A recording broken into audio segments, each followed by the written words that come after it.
去医院体检，我才知道老实憨厚的老公竟然出轨了。婆婆全家都知道，还帮她瞒了我2年。我反手断了婆婆的治疗费用，小姑子的学费。被养了这么多年，他们已经分不清这个家应该是谁做主了。我和王明结婚5年了，他为人踏实可靠，这也是我选择他的重要原因之一。所以每次他家的那些操心事儿找来时，我也看在他的面子上尽量忍了。我的公司的生意这几年越来越好，我也就对王明的关注少了。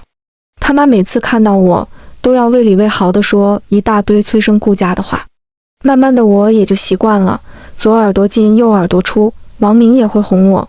这段时间好像好多了，他妈也不催生了。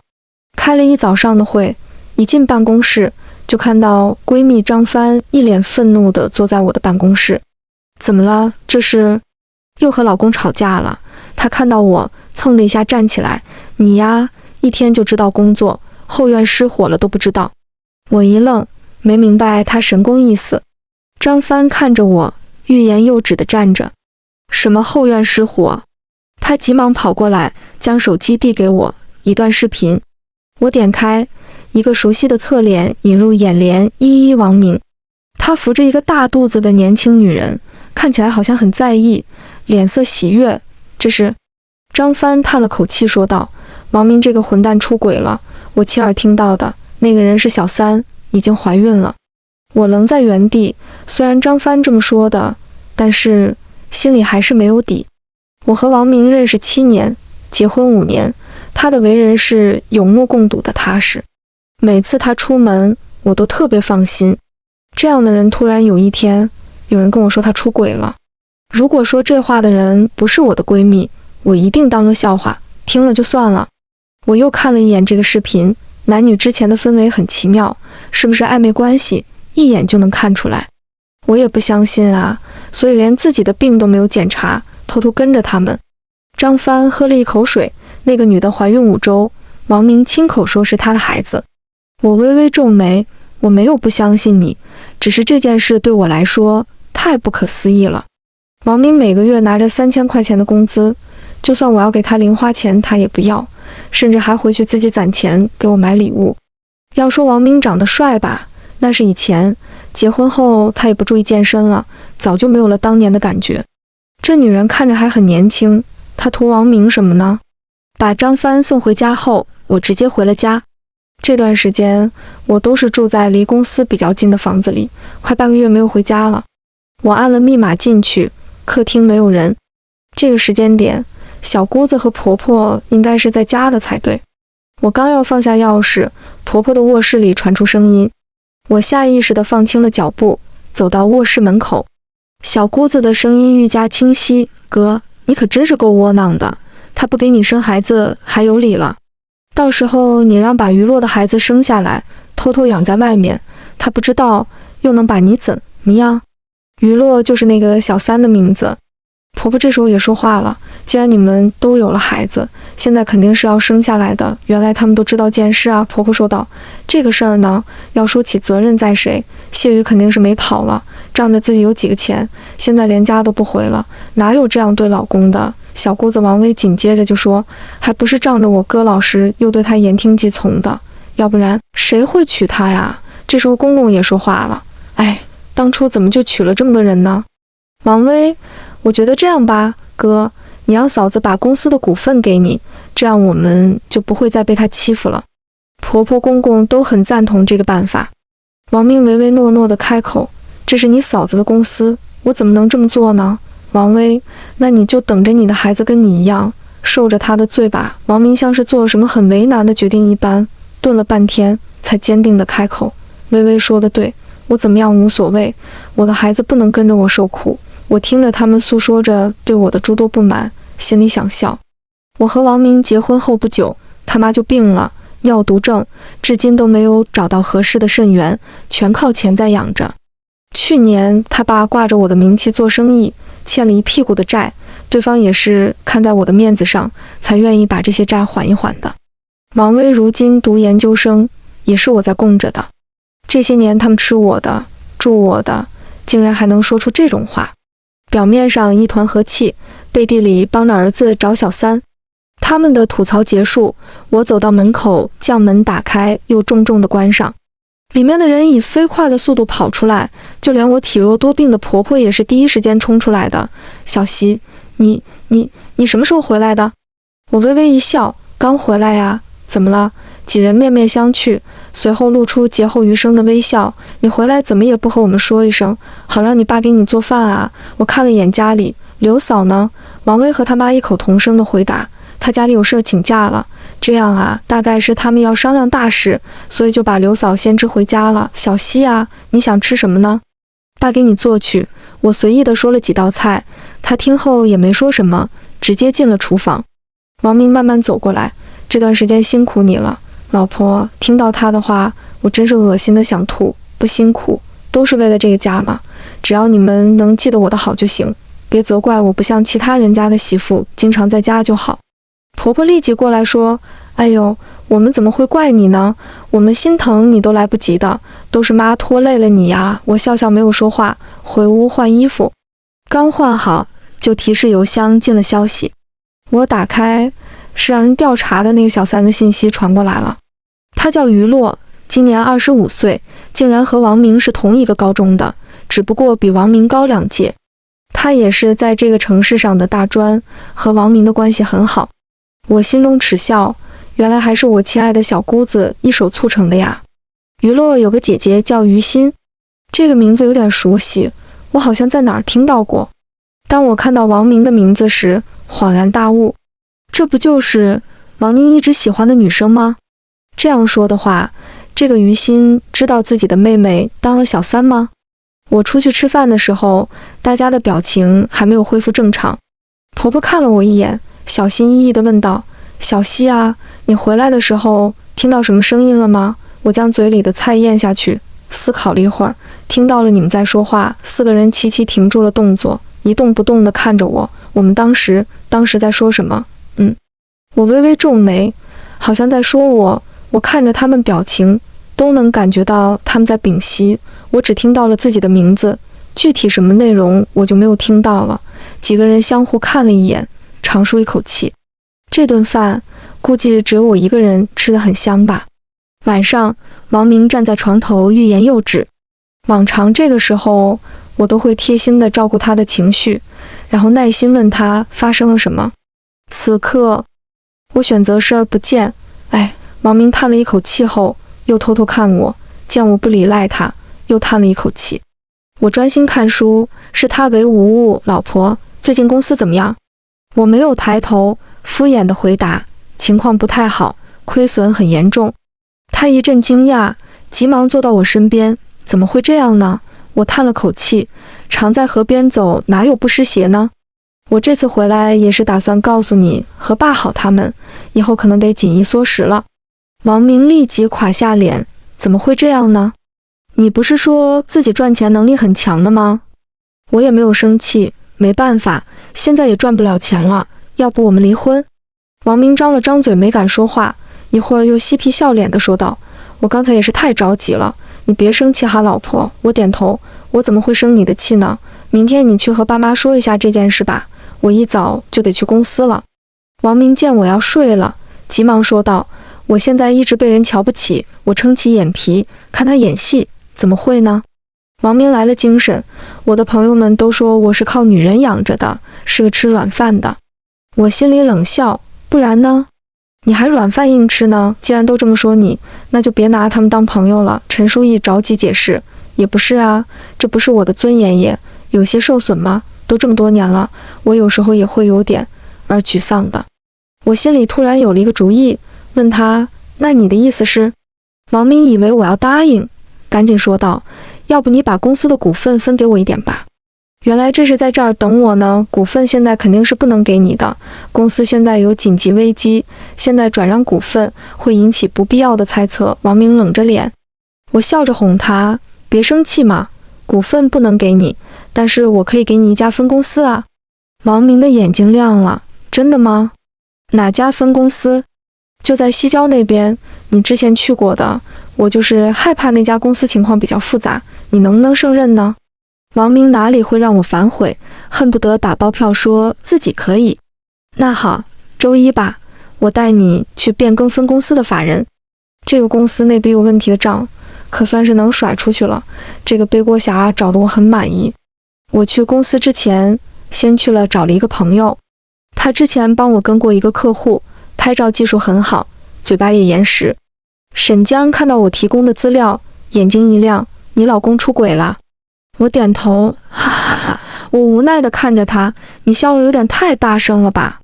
他咳嗽2声：“不好意思，我就是想起你之前信誓旦旦地说你老公绝对不会出轨，现在脸疼不？”我下意识摸了一下自己的脸，别说，好像还真的挺疼的。那你到底帮不帮这个忙？沈江收起资料：“价格合适，我当然要帮啊，他办事我还是很放心的。”晚上我还没有下班，他就拍到王明和于洛牵手散步的照片，两个人幸福的眼神拍得非常清晰。之后又传过来一段接吻的视频，我看得一阵恶心。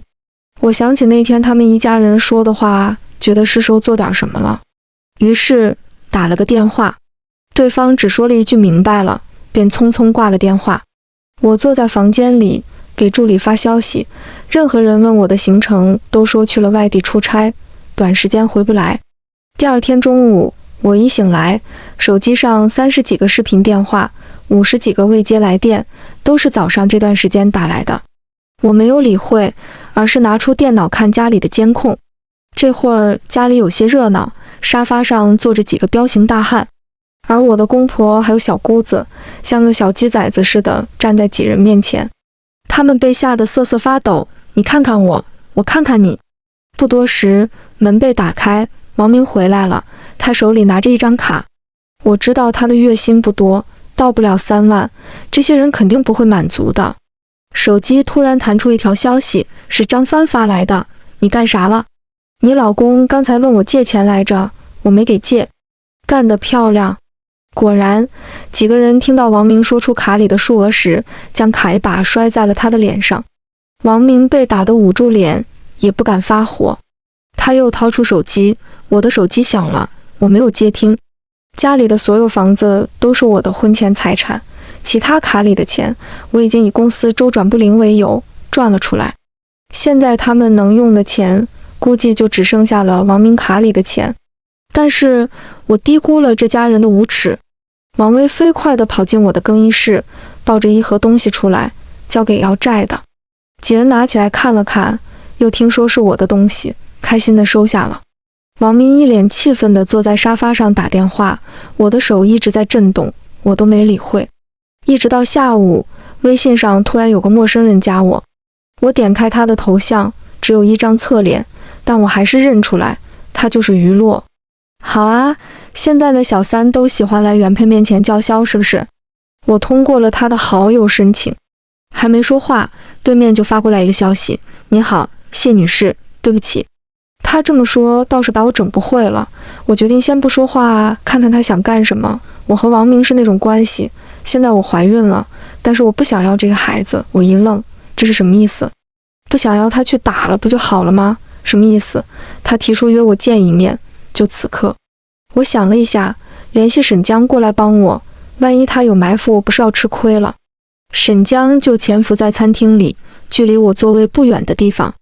我坐了不到2分钟，于洛就来了。你好，我没有给他好脸色，直接问他找我来的目的是什么。于洛脸色难看地看着我，这不会是要求我离婚吧？谢女士，我怀了他的孩子，但是我不想生下来，你能帮帮我吗？我皱着眉头，你应该去和王明商量。他摇头，我根本就不喜欢他，我有喜欢的人，但是他和王威合起伙给我下了药，我手里的水杯扑通的一声掉在桌子上，我急忙扶起来。于洛这才说，当时他刚毕业不久，找不到一个好工作。王威突然说有个兼职可以找他去做，价格还不低。他去了之后才发现，原来就是给王明写报告。王明确实给的价格不错，他也就没有多想。兼职结束后，王明还是一直找他说话，但是那会儿他知道王明是有老婆的，而且他自己也有男朋友。他不怎么回复王明后，对方也就不再找他了。以为这件事就这样过去了的时候，王威突然又找到他，说是有个赚钱的活，他也没有多想，就跟着去了。结果是去一个酒店的房间。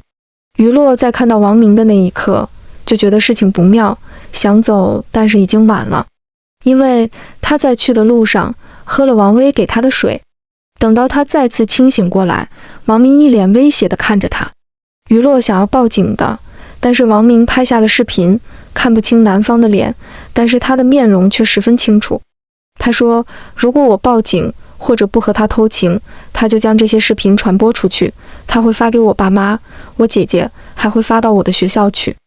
于洛低下头，你应该也知道，我和王威的家乡是一个小地方，如果他真的把那些视频发到网上，要不了几天，全镇子的人就都知道了，我爸妈就没法做人了。我看着眼前这个女人，心情有些沉重。现在只有您能帮我了，我也是没有办法了，不然我肯定不敢出现在您的面前的。我知道您肯定很恨我，我打断了他的话。首先，我并不恨你，我恨的人只有王明一家。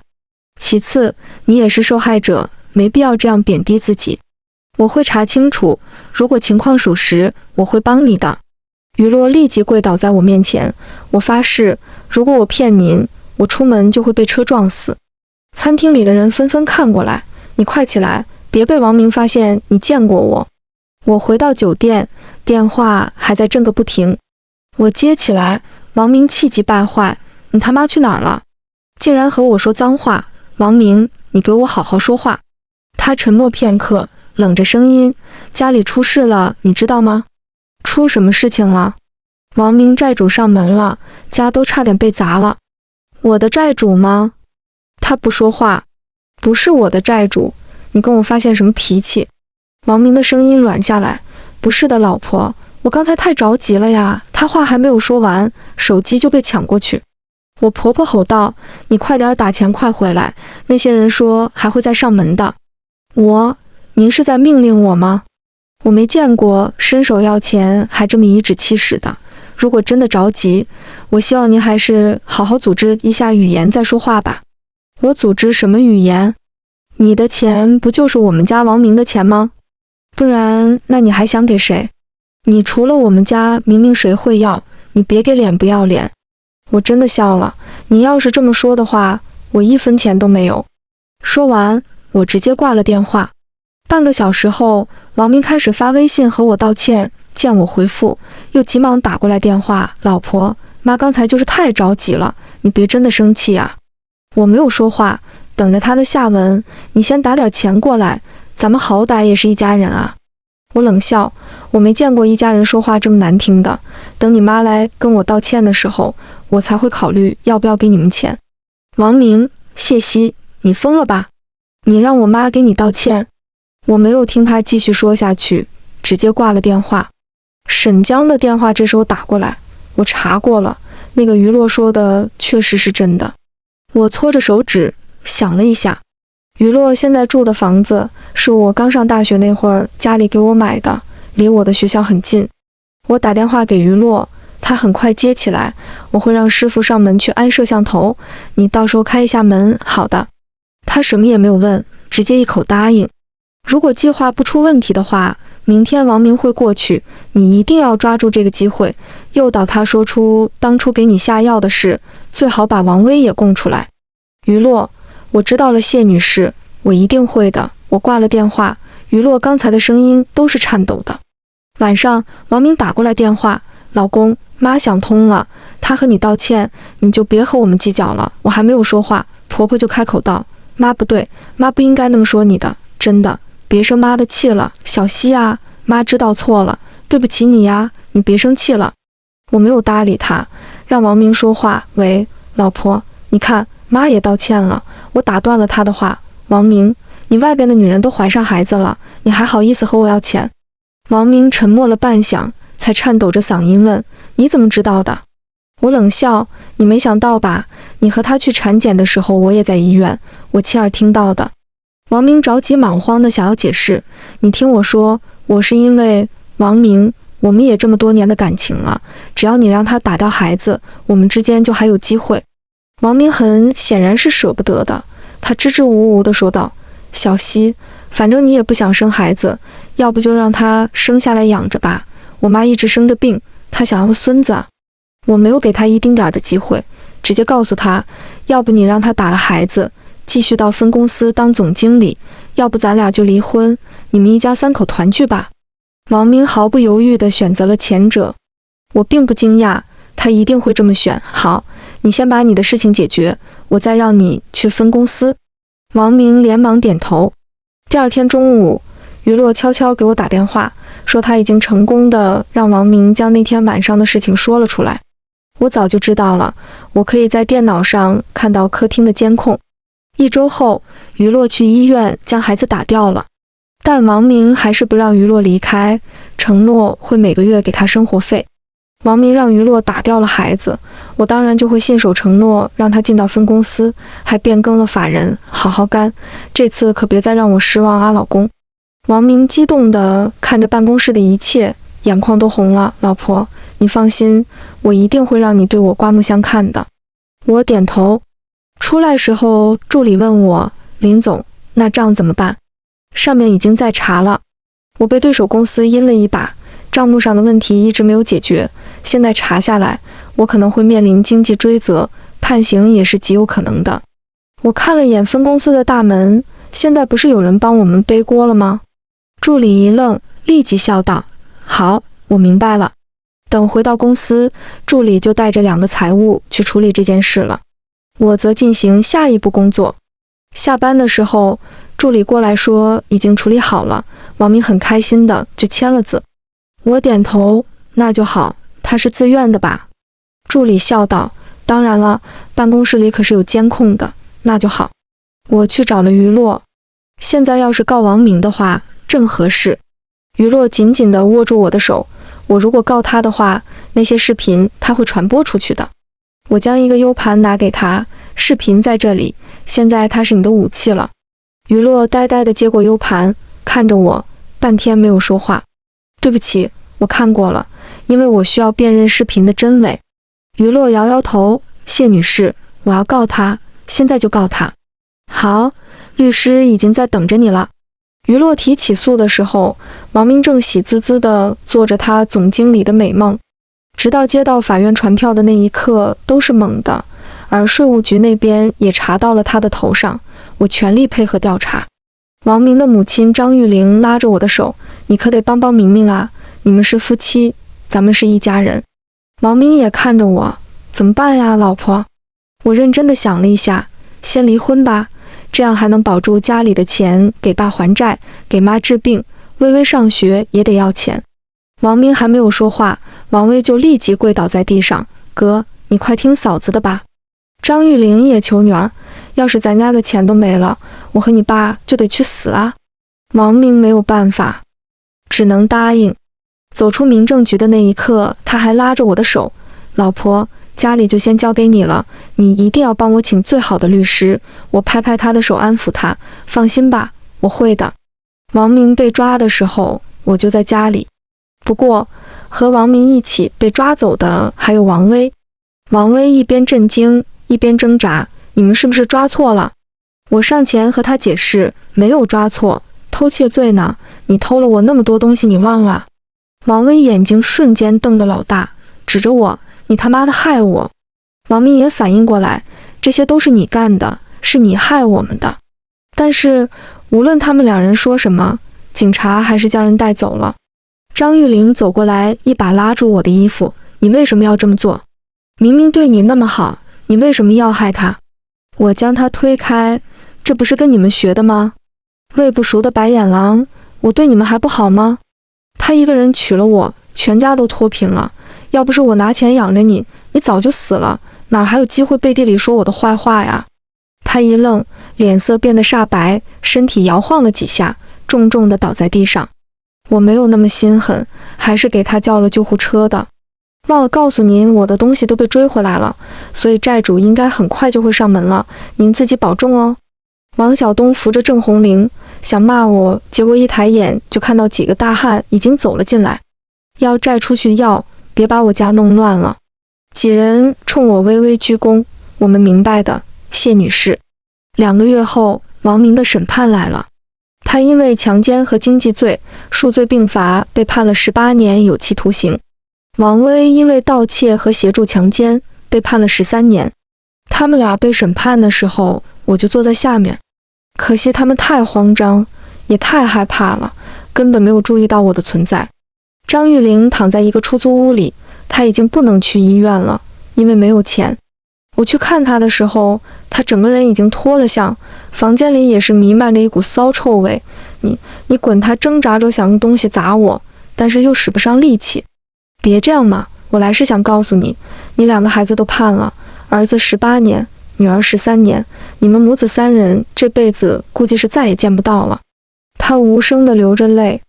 我想了一下，还是要把这件事告诉她，毕竟与她息息相关。医院找到了合适的肾源。她努力地仰起头看我，可惜你没钱，只能算了。张玉玲像一颗烂柿子似的粘在床上。我没有多停留，回了家。不久后，就听说王晓东在被追债的过程中和追债的人发生了冲突，捅死了人。我知道的时候，他已经被抓了。于洛找来的时候，整个人像是脱胎换骨一般，充满了活力。谢女士，真的很谢谢你。我点点头，打算回家去了吗？他回答说，对，不过我还要参加一场婚礼呢。我狐疑地看着他。于洛抿唇一笑，我前男友明天结婚，结束后我就和我姐回家去了。好好生活吧，忘掉过去。于洛点头，你也是。会的，我们都会往前看。3年后，于洛发来消息，说他姐要结婚了。他开了一个小小的文具店，在中学门口，生意还不错，把爸妈都接了过去，一家人其乐融融。我送上了祝福和一份红包。我们的生活在离开王明之后，都在往好的方向发展。晚安。